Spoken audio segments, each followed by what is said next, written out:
शिव महापुराण की कथा कहती है, देवऋषि नारद भ्रमण करते करते तब साधना करने के लिए बैठे। और देवऋषि नारद जब तब साधना करने के लिए बैठे तो उन्होंने काम पर विजय प्राप्त कर लिया। काम पर विजय प्राप्त कर लिया। काम पर जब विजय प्राप्त करी तो सबसे पहले देवऋषि नारद कामदेव को जीतने के बाद भगवान शंकर के द्वार पर पहुंचे। और ये बताने के लिए नहीं पहुंचे कि मैंने काम को जीत लिया।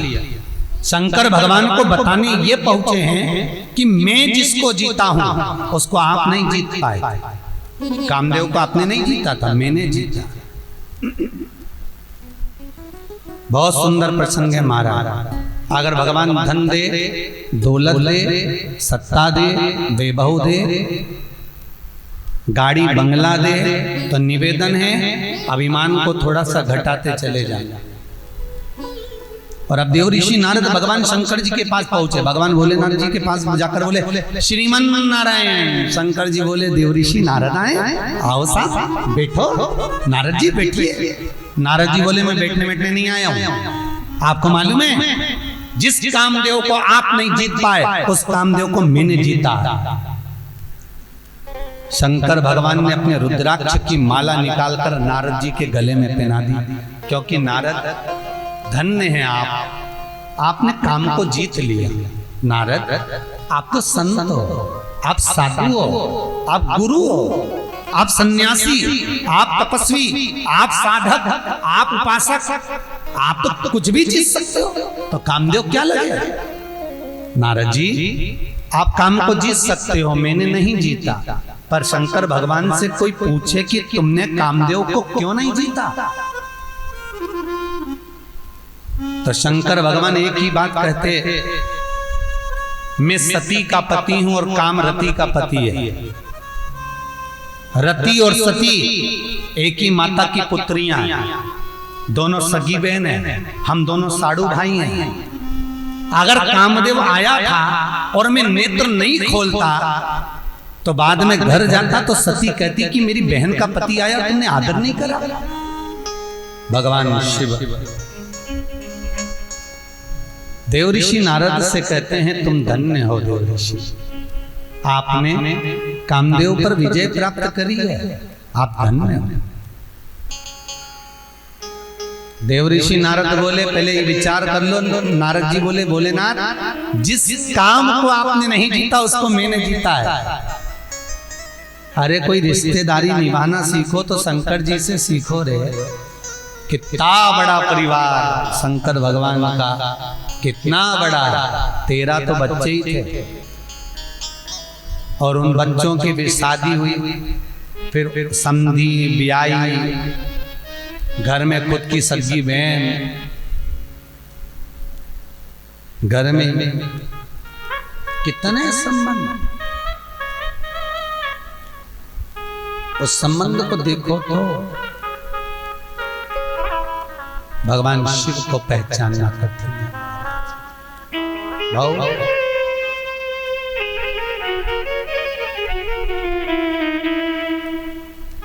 शिव को पहचाना, देवऋषि नारद नहीं पहचाने, निकल कर गए।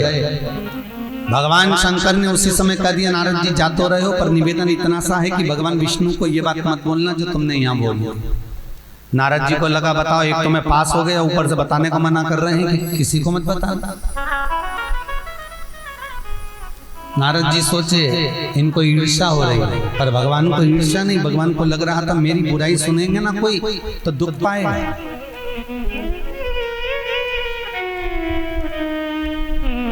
गए देवऋषि नारद। जैसे ही कैलाश से बाहर निकले, देवऋषि नारद निकलते से गले में जो रुद्राक्ष की माला थी नारद जी ने निकाल कर फेंक दी। नंदी निकल कर जा रहे थे, उन्होंने उठा ली, उठाकर गले में धारण कर लिया। बाबा विश्वनाथ ने पूछा, नंदी तेरे गले में ये रुद्राक्ष की माला कहां से आ गई? ए नंदी, ये रुद्राक्ष तो मैंने देवऋषि नारद को दिया था। नंदी कहते हैं, बाबा आप कितने भोले हैं, किसी के दिल की बात जानते ही नहीं हो। आपने वो देवऋषि नारद को दिया, नारद जी ने वो रुद्राक्ष तो फेंक दिया। बाबा आप अपने मन की बात क्यों नहीं जानते? अरे बाबा आपको देवऋषि नारद को देना ही नहीं था। देवऋषि नारद जैसे ही गए, शंकर भगवान ने एक ही शब्द नंदी को कहा, कर्म का भोग मनुष्य को भोगना है। इसने मेरे गले की माला को उतार कर जमीन पर फेंका है, एक दिन ये भी जमीन पर जाए, तो चिंता मत कर। कर्म भोग फिर निवेदन करूंगा, किसी से नहीं डरना, मत डरो, पर अपने कर्म से डरना। कर्म का भोग तो परमात्मा को भी भोगना पड़ता है, तो मनुष्य क्या लगता है। देवऋषि नारद को समझाया था भगवान शंकर ने, ये बात किसी को ना बताना, पर देवऋषि नारद माने नहीं, और देवऋषि नारद सीधे पहुंच गए भगवान विष्णु के पास। श्रीमन नारायण, श्रीमन नारायण, श्रीमन नारायण। भगवान विष्णु नेत्र बंद कर आराम से मस्त बैठे हुए थे, मस्त होकर आनंद। बोलो, अरे नारद जी पधारे हो, आइए आइए आइए। देवऋषि नारद आए। भगवान शंकर ने देवऋषि नारद को बैठने के लिए आसन दिया, पर नारद जी नहीं बैठे, क्योंकि अहंकार इतना समाया हुआ था, अभिमान इतना भरा हुआ था। इतना अभिमान देवऋषि नारद के भीतर भरा था कि भगवान शंकर ने आसन दिया तो नहीं बैठे, पर भगवान विष्णु ने आसन ही नहीं दिया, क्योंकि भगवान विष्णु को लगा शंकर जी ने दिया तो बैठे नहीं, तो यहाँ क्या बैठेंगे। तो भगवान विष्णु ने पूछा ही नहीं कि बैठोगे कि नहीं बैठोगे।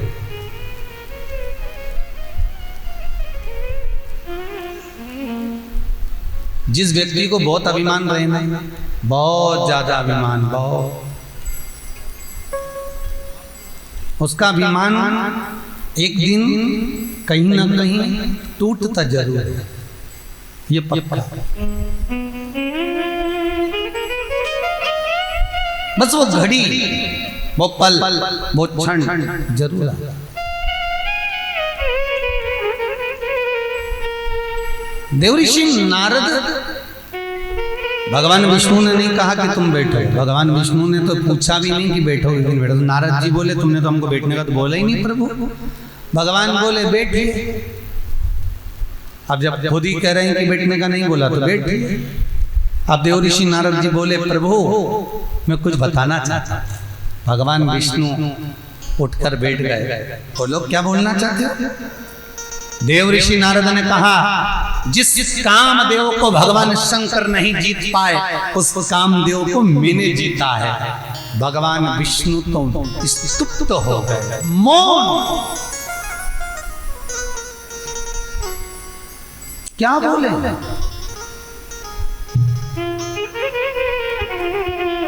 क्यों? लक्ष्मी जी चरण दबा रही हैं और चरण दबाते दबाते माता लक्ष्मी ने नारायण जी के चरणों को छू कर हिलाया। प्रभु क्या हो गया? भगवान बोले लक्ष्मी क्या बोलूं मैं?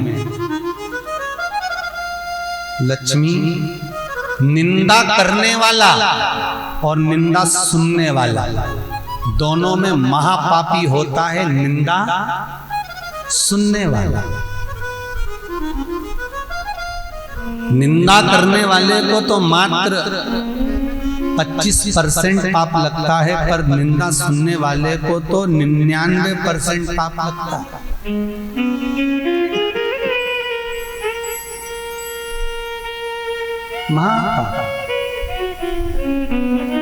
भगवान विष्णु स्तुप्त हो। लक्ष्मी जी बोली तुम बोलते क्यों नहीं? क्या हो क्या गया? शंकर भगवान की निंदा सुन ली मैंने।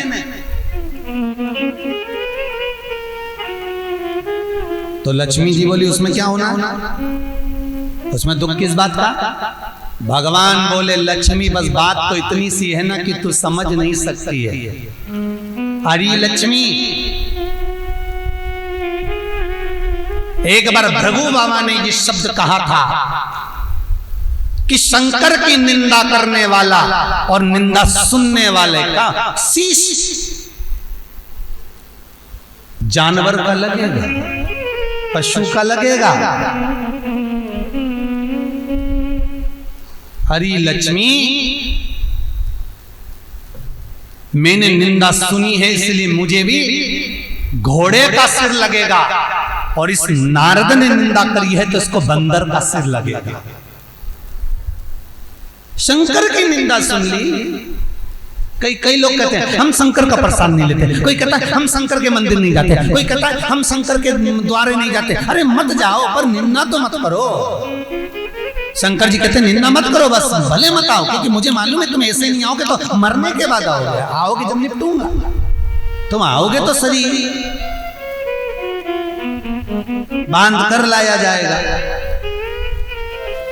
भगवान विष्णु लक्ष्मी जी से करें, मेरे नारायण माता लक्ष्मी से करें, मैंने निंदा सुन ली, मेरा निवेदन करवद्ध हाथ से, करवद्ध निवेदन, शंकर की निंदा कभी ना सुनना। कोई कहे शंकर के भगत की भी निंदा ना सुनना, कोई कहे ऐसा हो भैया शंकर की निंदा नहीं सुनना। बाबा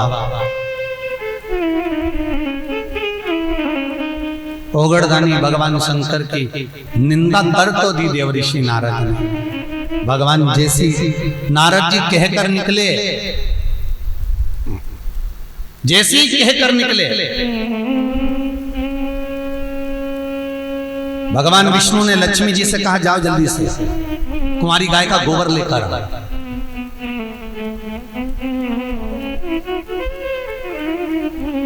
जो गाय ब्याही ना हो, जो कुंवारी हो, उसका गोबर लाओ।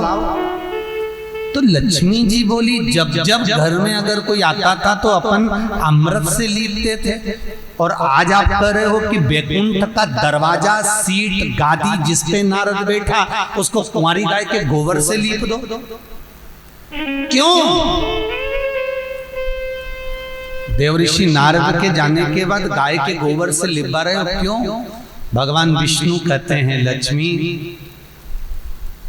ये निंदा का कीड़ा एक ऐसा होता है जो किसी को चिपक गया तो वो उसमें डूबता चले जाता है। ये कीड़ा किसी को नहीं लगना चाहिए। दुनिया के लोगों को सबसे ज्यादा रस निंदा में ही आता है। भगवान कृष्ण ने पूतना को कहां मारा था? पूतना भगवान कृष्ण को लेकर कहां बैठी थी? यशोदा जी के घर के बाहर, दरवाजे के बाहर जो ओटली बनी थी उस ओटली पर पूतना बैठी थी। इसलिए हिंदू धर्म में दरवाजे के बाहर जो ओटला होता है, ओटली होती है, वो बुराई का प्रतीक होती है, क्योंकि मां पूतना बैठी थी। उस ओटली पर, उस ओटले पर जो बैठेगा वो निंदा ही करेगा। चार माताएं जिस ओटले पे इकट्ठी हुई, कभी भजन नहीं होगा, निंदा चालू हो जाएगा। गाय के गोबर से लिपाया, ये निंदा का कीड़ा कहीं लग ना जाए। देवऋषि नारद चल दिए, भगवान विष्णु ने विचार करा इस पर अहंकार ज्यादा आ गया, इसका विमान तोड़ूंगा, और भगवान विष्णु ने लीला रच दी। सील निधि राजा की कन्या का स्वयंवर था। देवऋषि नारद ने देखा इतनी सुंदर कन्या, सबकी शादी हो गई, मैं कुंवारा रह गया, मेरी ओर हो जाए, बस मेरी शादी हो,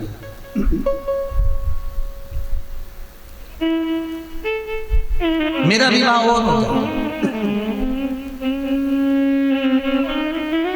वर मांगा भगवान से, जिसमें मेरा हित हो ऐसा मेरा स्वरूप बना दो।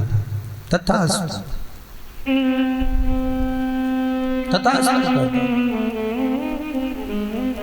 जिसमें तुम्हारा हित होगा वही तुम्हारा स्वरूप होगा। नारद जी बैठ गए सभा में तो बंदर का मुंह बना दिया, क्योंकि निंदा करी थी। दक्ष प्रजापति ने शंकर भगवान की निंदा करी थी तो बकरे का मुंह लगा था। देवर्षि नारद ने निंदा करी तो बंदर का मुंह लगा था। भगवान विष्णु ने निंदा सुनी थी इसलिए घोड़े का मुंह लगा था। हयग्रीव अवतार।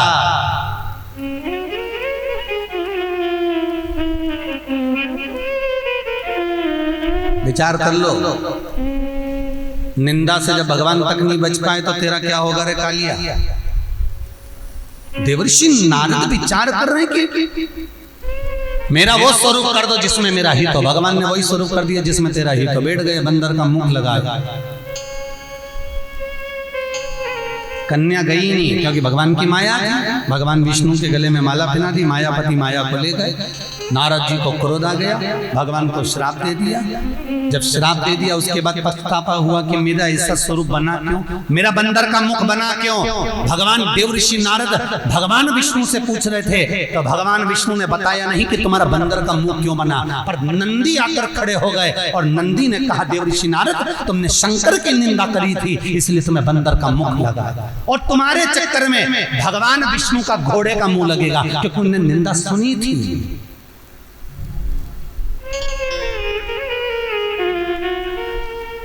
गुरु की, माता पिता की, भगवान भोलेनाथ की, संत साधु सन्यासी तपस्वी साधक इनकी क्या निंदा करना साहब, क्या निंदा करना। एक ने गलत बोला, दूसरे ने उसका साथ देना चालू कर दिया, तीसरे ने उसका साथ देना चालू कर दिया। इतने निंदक इकट्ठे हो गए, इतने निंदक इकट्ठे हो गए जिसका वर्णन नहीं। अरे सोचो विचारो फिर बोलो। भगवान ने विवेक सबको दिया, बुद्धि सबको दिया। विचार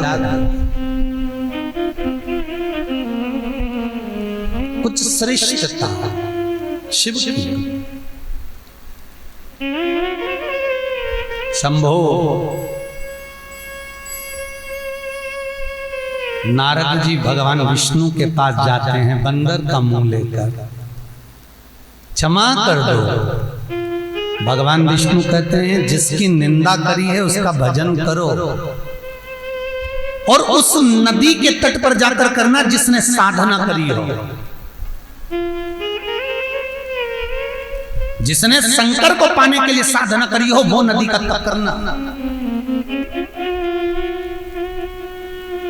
गोमती, गोदावरी, मंदाकिनी, गंगा, क्षिप्रा, नर्मदा, सारी नदियों को देखते हुए अंत में देवर्षि नारद चंद्रभागा नदी के तट पर पहुंच गए।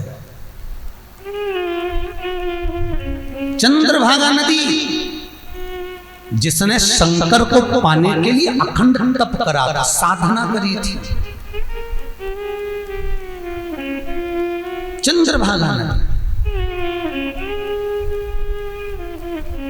वो चंद्रभागा जो भगवान हिमालय राज की बहन की पुत्री है।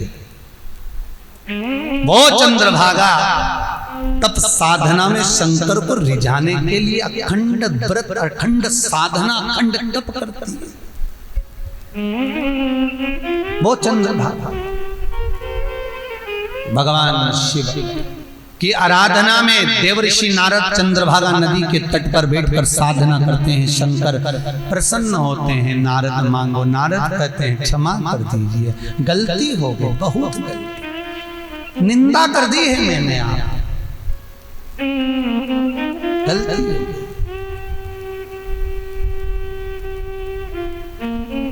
बस आप कृपालु, आप दयालु, दया करने वाले हो बाबा। आपके सिवा है कौन।